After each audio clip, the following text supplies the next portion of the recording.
Allah Subhanahu wa Ta'ala menciptakan setiap jenis tumbuhan dengan ciri-ciri yang berbeda.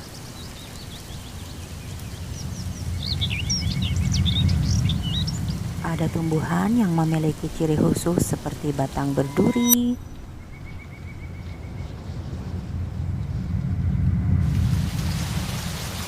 hidup di lingkungan air,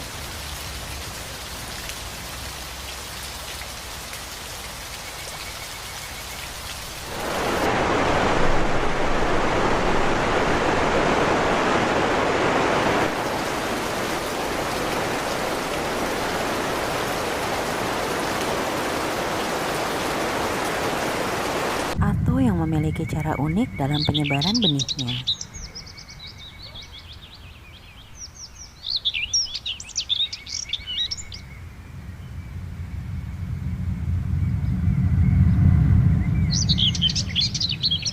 Tumbuhan begonia,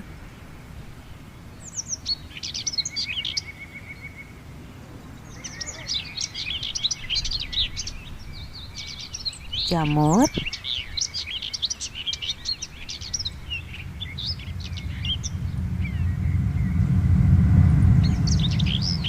dan masih banyak lagi tumbuhan di alam liar. Mari kita pelajari bersama cara tumbuhan dalam menyesuaikan dan melindungi diri terhadap lingkungannya.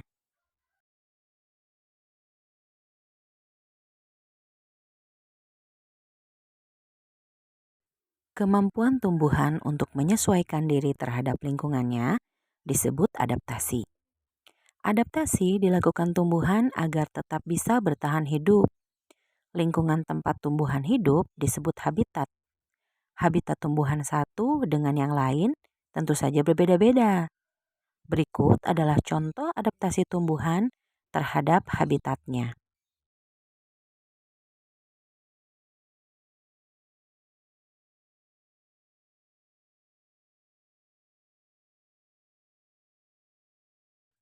Tumbuhan yang dapat hidup di lingkungan yang memiliki sedikit air disebut xerofit. Contoh tumbuhannya yaitu pohon kurma, lidah buaya, cocor bebek, dan kaktus. Kaktus memiliki daun yang termodifikasi menjadi berbentuk duri dan batangnya berlapis lilin untuk mengurangi penguapan. Selain itu, batangnya yang tebal berisi cadangan air yang banyak.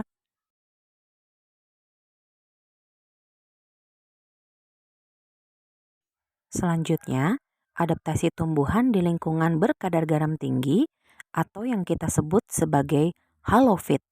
Keadaan tanah di tempat berkadar garam tinggi biasanya berlumpur dan berpasir, sehingga sangat sedikit mengandung oksigen. Contoh tumbuhan yang hidup di lingkungan berkadar garam tinggi yaitu bakau. Bakau memiliki akar tunjang yang berfungsi untuk menopang tumbuhan di tanah yang berlumpur dan menahan terjangan ombak. 3. Adaptasi tumbuhan di lingkungan air. Tumbuhan yang dapat hidup di lingkungan air disebut hidrofit. Contoh tumbuhan hidrofit adalah teratai dan eceng gondok. Teratai memiliki daun yang lebar untuk mempercepat penguapan. Daun yang lebar juga berfungsi untuk dapat mengapung di permukaan air. Daunnya berlapis lilin untuk mencegah daun membusuk karena selalu terkena air. Sedangkan pada eceng gondok memiliki pangkal tangkai daun berongga yang berfungsi untuk membantu mengapung di permukaan air. Akarnya lebat untuk menjaga keseimbangan tumbuhan agar tidak terbalik. 4. Adaptasi tumbuhan di lingkungan lembab. Tumbuhan yang dapat hidup di lingkungan lembab disebut higrofit. Contoh tumbuhan higrofit adalah begonia dan tumbuhan paku. Oleh karena hidup di tempat lembab, penguapan terjadi dengan lambat. Air dikeluarkan melalui struktur khusus pada daun yang disebut stomata air atau hidatoda.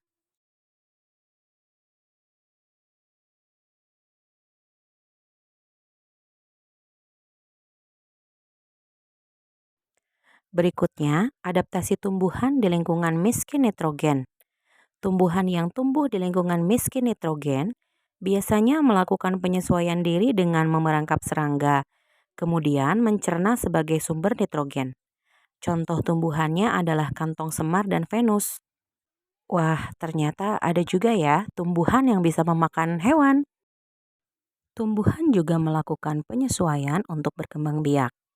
Bunga Rafflesia contohnya, mengeluarkan bau busuk untuk menarik perhatian serangga. Serangga yang hinggap dapat membantu penyerbukan. Pada bunga mawar, melati dan anggrek memiliki mahkota bunga yang berwarna mencolok dan kelenjar nektar untuk menarik perhatian serangga sehingga membantu penyerbukan. Dan bunga dandelion memiliki cara yang unik dalam penyebaran benihnya. Benih yang sekaligus buahnya memiliki struktur tambahan seperti serabut halus yang membantunya agar mudah terbawa angin.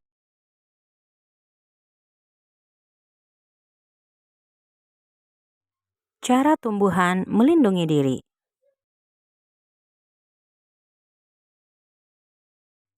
Beberapa tumbuhan memiliki duri pada batang atau buah untuk melindungi diri dari pemangsa. Misalnya mawar, bougainville, rotan, kaktus, salak, putri malu, dan durian. Ada pula tumbuhan yang memiliki duri pada buahnya, misalnya durian. Memiliki rambut halus atau gelugut. Beberapa tumbuhan seperti bambu, jagung, terung, dan tebu memiliki rambut halus di permukaan batang maupun daunnya.